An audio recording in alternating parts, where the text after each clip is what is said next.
Hey everybody, it's KillinPixels, and welcome to the Beginner's Guide. I know this is going to be the new game that we're playing. It's going to be pretty short. This game's about an hour and a half long. It is by Davey Wreden, the creator of the Stanley Parables, which I have not played, but I've heard marvelous things about. I should probably really go play them, I know. Slacker. But yeah, it looked like an interesting game. It's highly narrative. There's no goals or objectives. It's very much just a story game. And I thought it'd be a nice twist from Soma, which is consuming my soul. Also, this game was released just last month at the beginning, October 1st.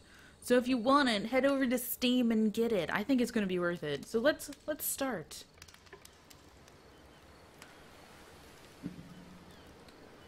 Oh, it's so bright. So bright.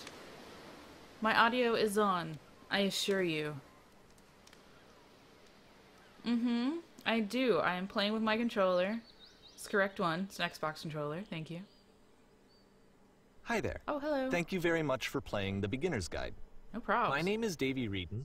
I wrote the Stanley Parable, and while that game tells a pretty absurd story, today I'm going to tell you about a series of events that happened between 2008 and 2011. We're going to look at the games made by a friend of mine named Coda. Now, these games mean a lot to me. I met Coda in early 2009 at a time when I was really struggling with some personal stuff, and his work pointed me in a very powerful direction. I found it to be a good reference point for the kinds of creative works that I wanted to make. So just to start you off, this is, I think, the first game he ever made. It's a level for Counter-Strike. You can walk around here, by the way. And mostly it's just Coda learning the basics of building a 3D environment. But what I like is that even though he starts from the simple aesthetic of a desert town, he then scatters these colorful abstract blobs and impossible floating crates around the level. And of course, it destroys the illusion that this actually is a desert town, and instead this level becomes a kind of calling card from its creator. It's like a reminder that this video game was constructed by a real person. And it kind of makes you wonder, what was going through his head as he was building this? This is what I like about all of Coda's games. I mean, not that they're all fascinating as games, but that they are all going to give us access to their creator. I want us to see past the games themselves. I want to get to know who this human being really is. And that's exactly what we're going to do here. So, it's 2008, Coda starts making these games, and he never releases any of them. He doesn't put them onto the internet, he just makes them and then immediately abandons them, and they sit on his computer forever. And I think he really understood this image of himself as a recluse. At one point he jokingly renamed his computer's recycling bin to Important Games Folder. So, you know, this was just how he worked. He tended to crank them out one after the other without even really pausing to try to understand what he had just made, until suddenly one day, he just stopped. In 2011, that was it. He made his last game, and then he hasn't made another one since. And that's why I've taken this opportunity to gather all of his work together, is because I find his games powerful and interesting, and I'd like this collection to reach him, to maybe encourage him to start creating again. And if the people like you who play this also happen to find his work interesting, then I'm sure it'll just send that much stronger of a message of encouragement to Coda. So thanks for joining me on this. If you have a particular interpretation that I haven't mentioned here, or if you just need to get in touch, you can email me at daveywreden@gmail.com. Okay, That's about it for introduction. Let's take a look at Coda's first proper game. As each game is loading, I'll show you the date that it was completed. This first one was made in November 2008. Okie dokie. So as you can tell, I'm not going to really be talking much during this. It's pretty much just going to be Mr. Davey introducing everything. I'll chime in now and then. But, I don't know. It's a nice break for me, and I'm really interested in this game. I like the abstractness and kind of story that it's telling. Whisper machine station active. Alright, can I jump? How do I jump? Oh! Warning. Whisper machine active. Shift destruction imminent. Okay. This game is called Escape from Whisper, and it's one of the more generic games you'll see from Coda. gun scared me. Popped up out of nowhere. You can click to fire the gun. Well, I'm playing with the... Oh, okay. It's A with the controller. I'm like, I'm playing with the controller, sir. Security call breached. Hostile alien life form inbound. It kinda looks like this game was abandoned mid-development. For instance, you have this gun, which you'd think would indicate that there are supposed to be monsters or enemies somewhere, but then clearly there are no enemies anywhere. You can't even reload the gun when you run out of bullets. But ultimately we don't really know. Maybe Coda thought that actually it was complete the way that it is. And I think that we should talk about his games for what they are, rather than for what they're not.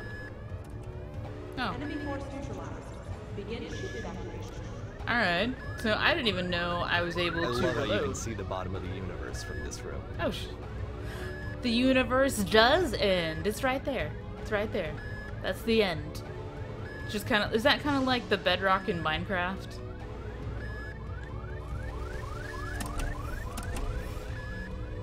It's a cool room, though.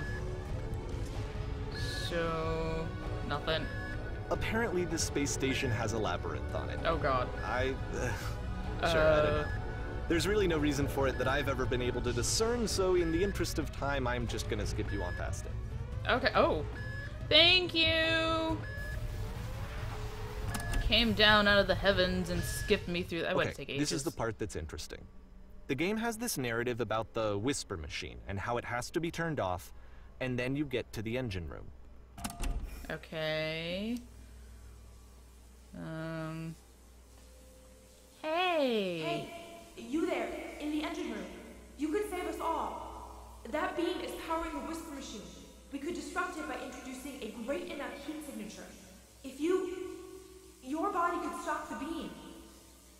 It's so much to ask, but for all of our lives, would you do it? Could you give yourself? So I have to sacrifice myself to save everyone. It's one of those games. Okay. Well, I guess I kind of have to, don't I? Let's do this. Ow. Oh. Let me pause here for a second.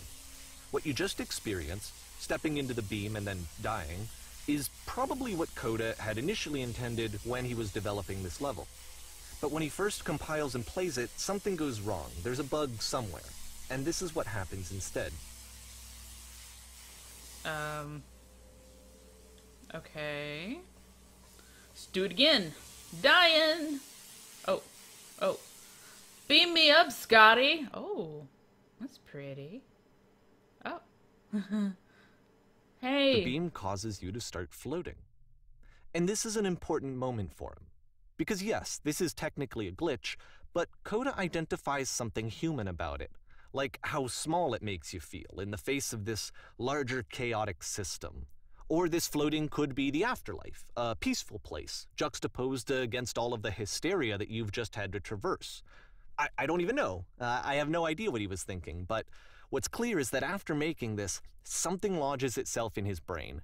He wants to do more of these really weird and experimental designs. So he stops work on this and moves on to a stream of tiny little games that go in all sorts of directions. Let's go ahead and take a look at the first game he made after leaving this one behind. Alright, cool. Next. Oh. Alright. Just a lot of bricks. Why can't... Oh. Yep. In this game, you can only walk backwards. The past was behind her. Oh. Oh, this is gonna be interesting. Okay. Doing it. Doing it. Oh. So it's a short and relatively minimalist experiment combining motion and narrative. It is less advanced than the previous game, but actually it seems to be more focused, more complete. Coda's trying to give it a unique voice rather than simply basing it on a pre-existing trope. But the future cannot be seen. Why was the future keep changing? Why does the future keep changing? I'm like, your English is horrible. But no, my English is horrible. It was my fault. Coda, your English was perfect. When she stops and looks, it becomes clear. Oh god, I gotta go upstairs backwards? Oh shit, okay. Here we go. Am I doing it? I'm doing it! But if the future is always behind her... Okay... How will she find the strength? Oh.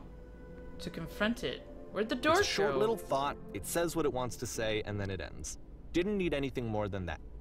Which to me is why it works, because it gets out quick.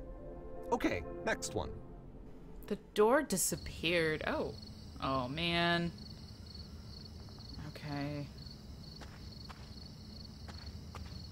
Don't be jump scaring me now. You are now entering... Can't see anything. Now entering what? Oh. And that's it. Okay, the meaning of this game won't be clear just yet. Please be patient with me for a few more games, and I promise you'll see what makes it interesting. Okay, I trust you. We're going this journey together. Oftentimes, Coda would put bizarre titles like this one at the start of his games. Oh. I wish I'd known him at the time that he was making these early games. He would really only talk to me about his work as he was making it. Once he stopped work on a game, like, that was it. It was dead to him. And I don't agree with that at all, but what are you gonna do? It's a stair climber simulation. God, these are really tall stairs. Oh.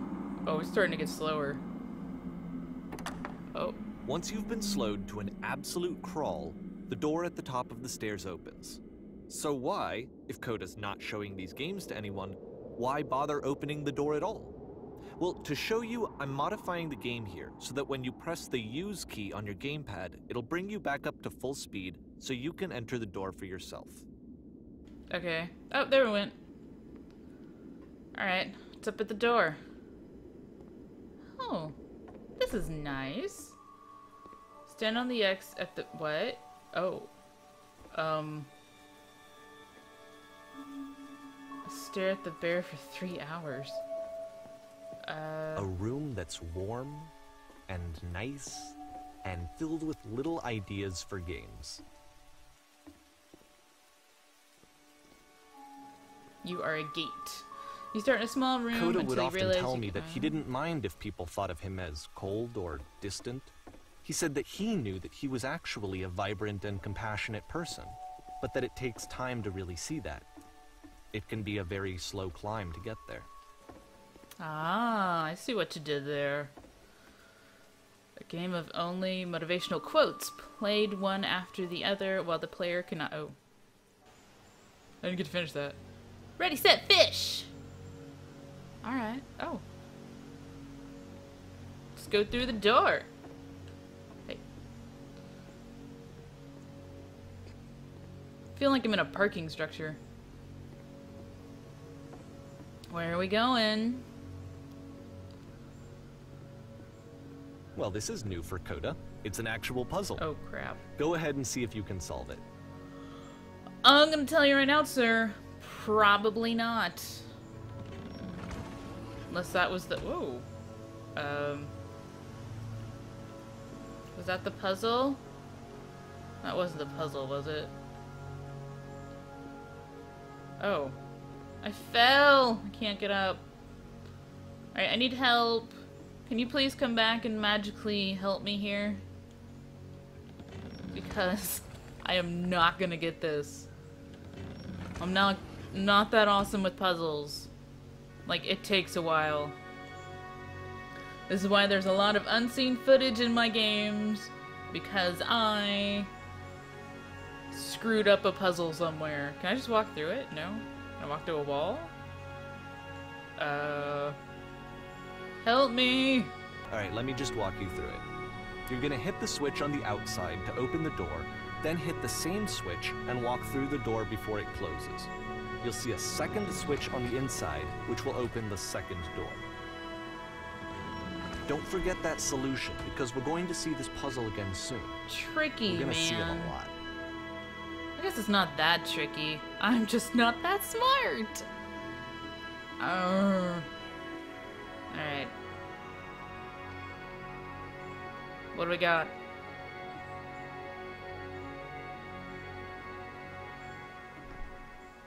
So that seems to be it, right?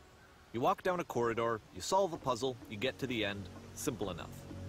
Alright, now I'm going to modify the game again, so that when you press the use key on your gamepad, it'll remove all of the walls from this room. Okay. Whoa. Holy crap. Dude. How about that? There was more to it than we had any way of knowing. I actually find it funny that this game comes after the Stairs game, since they essentially convey the opposite idea. So, in the Stairs game, a dull exterior concealed a rich interior. And then, in this level, a dull interior hides this fantastic outer world. Either way, I think that the point is the same, is that most of the time you don't get to know what you're missing, or even that you're missing anything. That's not your role as a player. So if your role here is not to understand, then what is it? Holy crap. Oh, we're back to this. Okay. I'm doing it. What's going on? You are now exiting. Oh, okay. Aha. So, this, combined with the entering game from earlier, tells us that Coda believes his games are connected somehow. It could even be that the Stairs game and the puzzle game are literally connected in between this and the entering game. There's a bigger picture that all of his games are meant to play a role in, some larger meaning that we won't be able to grasp until we've seen all of them. And once we have, we can step back and start to understand what exactly that bigger picture is.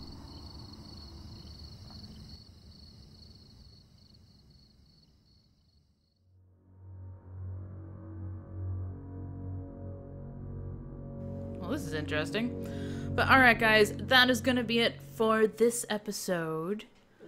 We will continue, of course, in the next. I hope you guys are gonna enjoy this game, because I enjoy playing it. It's pretty awesome. I want to know where it goes and what we learn in the end, because I know that the Stanley Parable is a very abstract game, and I kind of like playing abstract games, even if I don't quite understand them. Maybe they're not meant to be understood, I don't know, but I find them interesting. So thank you guys so much for watching. I hope you enjoyed this video. If you did, leave me a like and a comment below. I really love hearing from you guys. I'd really like to know what you think about this game. Also, if you haven't already, don't forget to subscribe for more awesomely awesome content. And as always, thank you guys so much for watching, and I will see you next time. Bye! Ash says bye too. Bye!